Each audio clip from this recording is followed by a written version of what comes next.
everybody doesn't win.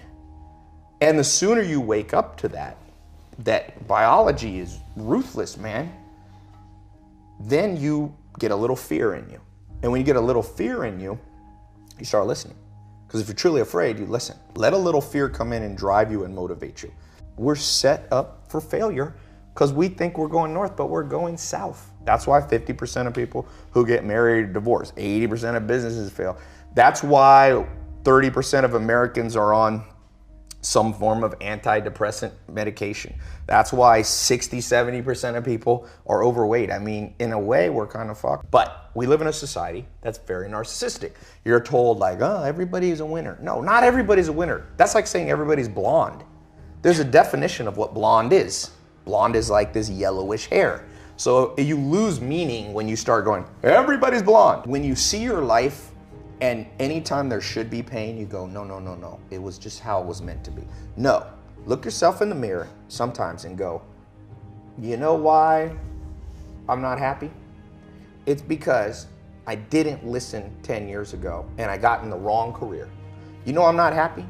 Because I married the wrong damn person. It wasn't meant to happen. Yes, everything happens for a reason. You made a bad choice, but it didn't have to be that way. And the second you build up pain, and this, by the way, is not my opinion. If you talk to guys like Dr. David Buss, top 10 most cited psychologist in history, okay? He's one of my main mentors. He told me, I said, do adults change? Like, we do all this self-help videos and podcasts. I said, am I wasting my time? He goes, yeah, kind of. I said, why? He said, well, after 25, it's very hard to teach old dogs new tricks. By the way, that's why I've changed. Most of my stuff targets people 18 to 25. That's why I do Snapchat and all that, because there's hope for 18 to 25-year-olds. Now, if you're over 25, before you get depressed, he told me, but I have good news for you, Tai. I said, what? He said, adults learn through massive trauma. So you will learn. You have to let in some trauma into your life. And that's rough, but no pain, no gain. Like if you are 100 pounds overweight and you want to be able to play basketball, here's my news for you. Everything happened for a reason. You got fat because you ate too much and you didn't exercise. So welcome to the gym. In the first year is going to be hell, but that pain, hopefully, will reprogram your brain that every time you want to eat that nasty thing, go, wait, I don't want to go through that pain again. So I think one of the myths of society is we won't let pain in. We just excuse it all away. Like, no, that was meant to happen. Oh, you wasted 20 years of life and married the wrong person in the wrong career? No, Tom, it was meant to happen. Where's the people who go, you fucked up, dude. You wasted 20 years and you will never get it back. You better go in your room and cry. And the truth is, you only learn as an adult. Unfortunately, most people can only change with massive trauma. Optimizing your life for hustling and grinding is like optimizing your life around going pee. No, pee is something you have to do. It's not the goal. You don't go, woo! You know what my goal is? Hit the toilet 7 times a day. No, but you have to do it to survive. So grinding and working hard and hustling is not what you optimize for. It's pain. Why would you optimize for pain? But it is a necessity. And if you look at an actual scientific explanation of what makes you successful, it is not just hard work. If that's true, construction workers would be the wealthiest people in the world. Waiters and busboys, they work harder than the owner. The most scientific psychometric personality test is called Hexaco. It's more accurate than Big Five, which used to be. It's much more accurate than Myers-Briggs, INFJ, ENTP, all that stuff. So Hexaco tests you on 26 facets of your personality. And one of them is called conscientiousness. And it's been proven over and over by scientists, conscientiousness is the most correlated with business success. Define conscientiousness. So then it divides into 4 sub-facets. Organization, perfectionism, diligence, and prudence. So the real truth is hard work is 25% of the formula because diligence is known in the common language as hard work, okay? So if you just think diligence alone will get you success, you're like a basketball player that thinks you'll play in the NBA because you can shoot free throws. You ever seen the best free throw shooters in the world? They're old 70-year-old men who shoot underhanded, but they don't play in the NBA because the NBA is not all about free throws. So NBA is scoring, defense, free throws maybe is one component, rebounding, assists, there's a lot of components. So the other three you have to get good at. So the first one is perfectionism.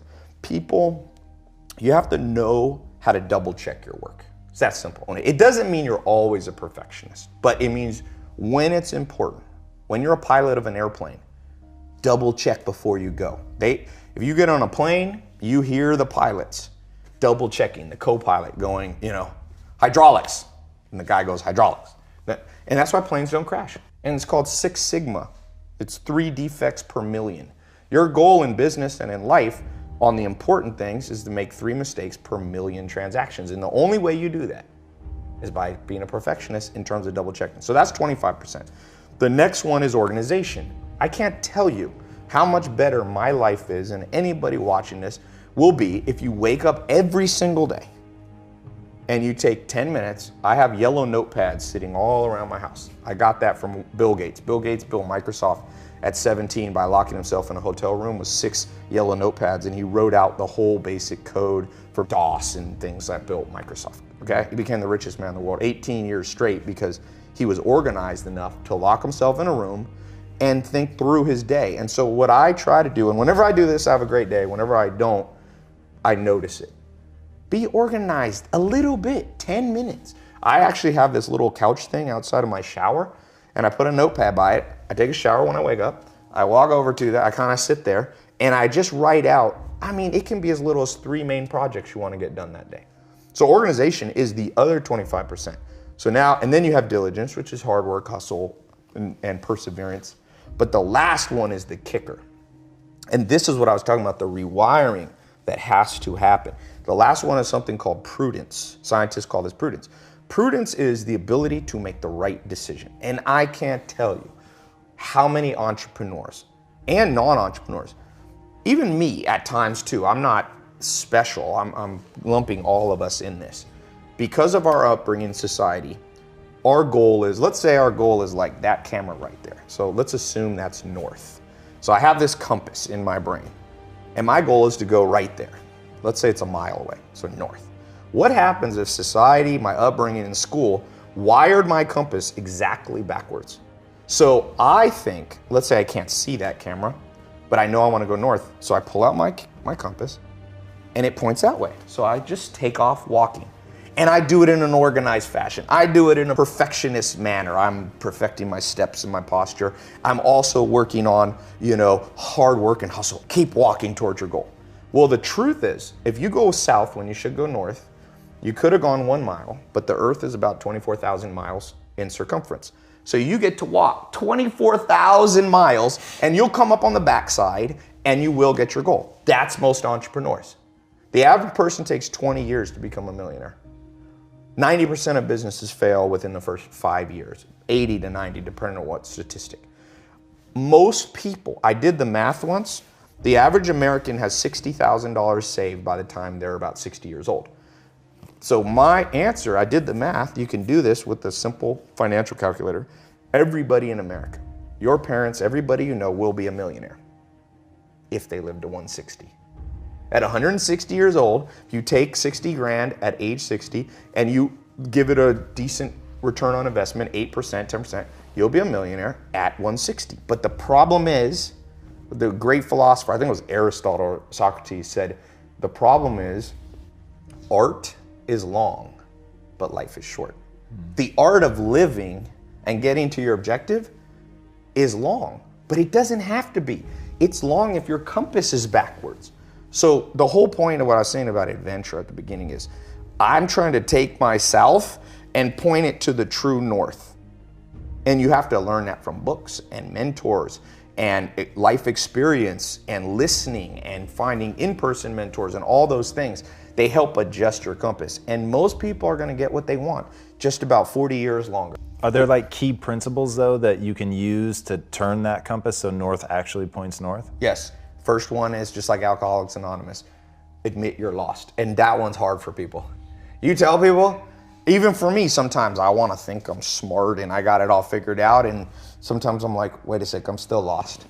And the acquiescence, the admittance of the fact that you're still lost it gets you on track a lot faster. So if you're watching this and you feel lost, it's better to just sit down and be like, I'm lost. Because the day you admit you're lost is the day you allow yourself to be found by people who can give you a tip. But what's the equivalent of that? Because obviously if you're an entrepreneur, nobody's looking for you. So that's the one They are catch, though. right? Who is? They are. You go to Barnes & Noble, people selling their books. They're looking for you as a customer. So read. Read. I mean, the fact that people argue with me on this reading thing, and people argue with me about mentors. No, just use your own gut feeling. Is that how you learn English? When you were 2 years old, you use your gut feeling to start conjugating verbs? No, you learn from other people. You learn manners, you learn language, you learn all things valuable. You learn to drive from another person. So doesn't it make sense you learn life? So books are just the mentors who maybe are dead now. You want to learn about Steve Jobs? He ain't alive to teach you. But you can learn through accumulated wisdom. And that's why, trust me, very few powerful businessmen I've ever met don't read a lot. Warren Buffett, who I think is the best businessman by far in the world, he has 75 companies that he pretty much runs. 200 billion in revenue. He reads 8 hours a day. He reads 600. He said he slowed down in his old age. He only reads 500 pages a day. Bill Gates goes on reading vacations. Mark Zuckerberg just started a reading once a week book club on Facebook. It already got a couple million followers. And now with audio books, there's no excuse. You got YouTube videos. Let this thing run in the background. And it's better if you can find it. I mean, better than books is in-person mentor. That's why I do a podcast. I started Google AdWords in 2001. Okay, I got lucky. I just stumbled and I was one of the first people to ever use online advertising. I was in, I think, the second month Google AdWords launched. Whoa. And there was no YouTube videos. There was no Perry Marshall books. There was nothing. You just kind of wasted money to learn. Now, we're the most spoiled generation. Everything, this computer on this phone, iPhone 7, is more powerful than the first rocket that put man on the moon. That cost billions of dollars. Now we get that for under $1,000.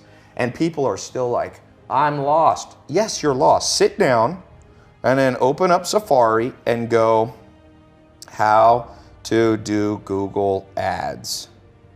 And you're gonna come up, let's see what I come up with. AdWords, they have their own tutorial. WordStream, Jumpify, you got some paid stuff. Then you have some free stuff on HubSpot. If you sit in a chair, Charlie Munger calls it assiduity. Put your ass in a chair. Sit there and focus without being, you know, the average American right now, the average person in the world, our attention span has dropped to 5 seconds. The sad news is the average goldfish has 6 seconds. We're now competing with goldfish and the goldfish are winning. So if you don't have assiduity to sit down, read, there is no solution for you. You will always be poor because you'll always be beat by somebody who's willing to sit in the chair. Is there a way for people to build that discipline? Yes, pain. And that's why I'm not a big believer in delusion. You know, you asked me one of the rewiring things we have to do in this world. I'll tell you one. You ever heard this myth? Everything happens for a reason, so just accept it. Well, there's kind of truth to that. If I jump off a building and break my legs, yes, everything happened for a reason. The reason was gravity. Like, that's why you break your legs, and physics. Legs brittle, concrete not brittle. So, but people interpret everything happens for a reason, be like, well, I was meant to learn from that thing, and then BS. Read Richard Dawkins' The Selfish Gene, one of the most important books written in the last century. He says, organisms that only learn through trial and error lose to organisms that can learn through other people's trial and error. Is anybody here, we got a little live audience, anybody here ever had to be hit by a car to learn to look both ways? I didn't. I kind of learned from just somebody telling me, big car, 2 tons, velocity, smash, dead. And I now always look both ways. So if your myth is that the only way you're gonna learn is just through massive mistakes and trials and error, you haven't read Richard Dawkins' book. If you believe in evolution, or even you don't, you believe in creationism or whatever, why do we have big brains? Because we do have the biggest brains on planet Earth. Not always use them, but we got the biggest potential. It's to be able to, what Richard Dawkins called, project. So you can literally sit in this chair and predict outcomes without having to do them. And because we're all narcissists because of society and Instagram and all this, and I'm guilty of that too, we don't like to be uncomfortable because a narcissist's story to themselves is, you're the best. And so your worldview is messed up. That's a wiring issue. Let me put it this way. I meet people who think they're smart, okay? What it really tells me is they've never been around actual smart people. If you're really smart watching this, let's say you have 155 IQ. That's what Bill Gates has, and Albert Einstein were up there. My step-grandfather had 155 IQ. He speaks 14 languages fluently. He can write Chinese. He's a chess master. He can play 3 other chess masters without looking at the board while they look at the board and beat all of them. If you're smart, you can do that. If you're not, I got good news for you. Warren Buffett says you only need about a 125 IQ to be very successful. But it's better to stay in your lane and just go, I'm not that smart, but you can hire 155 IQs. But that's an example of what I'm talking about, of this rewiring. Right. So these practical things will change your life. All right, since you have a concept called never be the bitch of your own mind. Yes. What do you mean by that? Your mind is driven by deep evolutionary drives. So, for example, narcissism is a protection mechanism, right? So your mind wants to tell you you're amazing. It makes you its bitch. You have to override that and go, you know what? I'm not that amazing. So let me go learn from amazing people. Do you have methods for people to do that? Because I think that's so important. So I tell people, don't trust everything that your mind says. Certainly don't buy into all of your emotions. Just because you have an emotion doesn't mean that you have to act in accordance with that. But how do you help people get over that? How do they overcome that? I think humans, for the most part, learn by osmosis. So it's hard to lecture people into success. But what you could do is you could inspire people to understand this. So for example, if school system could find all the 14-year-olds and find out what they admire in people, right? It's the reason I show Lamborghinis and Ferraris, because I got a lot of young followers. And you know what 19-year-old guys like?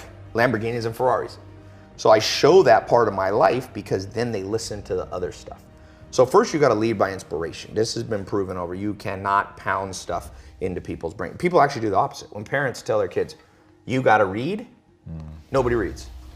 But if I show a Lamborghini and Ferrari, which is the reward that people want, and then people go, how do you get it? I said, see all these books, I read them and put it, then people, I have more school kids reading books, I think, than anyone in history. I don't say that cocky. I'm telling you, it astounds me because all I had to do was put up a video with Lamborghinis. Right. When you're the bitch of your brain, you go, I'm just gonna freewheel this day. It's very hard to be organized.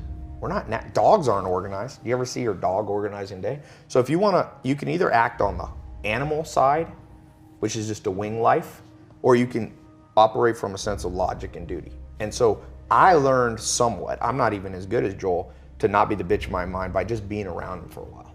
And so that's the best way. Find somebody that you look at them and you go, this is a person of discipline, motivation, self-motivation.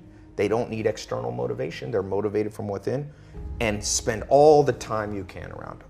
And so for all of you who are really big on the hustle your ass off, hustle in the networking side. It will help you because you never know who you're sitting next to. That's why I'm a big believer in going to conferences. Berkshire Hathaway conference. It's the first week of May of every year. These dudes are gonna die soon. Charlie Munger, Warren Buffett. You can buy a B share for under 500 bucks. Buy a B share, you get a free ticket. It's insane. You sit there with 2 men on stage in a stadium of 18,000 of the top investors in the world. Wow. It costs you under 500 bucks. You sit there, it's only one day. I fly into Omaha and fly back out almost the same day. And you walk out just motivated. You're with the guy that their business, you know, we meet businesses and they're like, oh, I'm doing 100 million a year. They did 200 billion in revenue last year. I see people making fun of the Kardashians. I'm like, you're gonna make fun of the Kardashians? Look, Kylie Jenner, the youngest Kardashian, in the last 18 months has done $400 million in revenue on lipstick kits and various makeup things with Kylie Cosmetics. Put that in perspective. L'Oreal, Maybelline, massive brands. It took them 50 years as an organization with thousands of employees to do what Kylie Jenner did by herself at 20 at 18. You're gonna laugh at the Kardashians? Do you have to agree with everything the Kardashians? No. But like Abraham Lincoln said, I learn from everybody, even if sometimes it's what not to do. So you can just go into the Kardashians, reverse engineer their success, go, I like this, I like this, I like this, I don't like that, then leave out what you don't like. If you can pick up one gold nugget, whether it's from an in-person mentor, whether it's from a book, you become very wealthy in knowledge very quickly. One nugget a day. One nugget a day. It's like Charlie Munger, Warren Buffett's business partner, said, step by step you get ahead, but not necessarily in fast spurts. But you have to prepare for the fast spurts by learning step by step. Like you want to become like a supercomputer where you just download smart crap from smart people. And you pick and choose. Like some people are like, Tai, I don't agree with everything you say. I'm like, good, I don't agree with everything I say. Like a year later, I'm like, wait, I was wrong.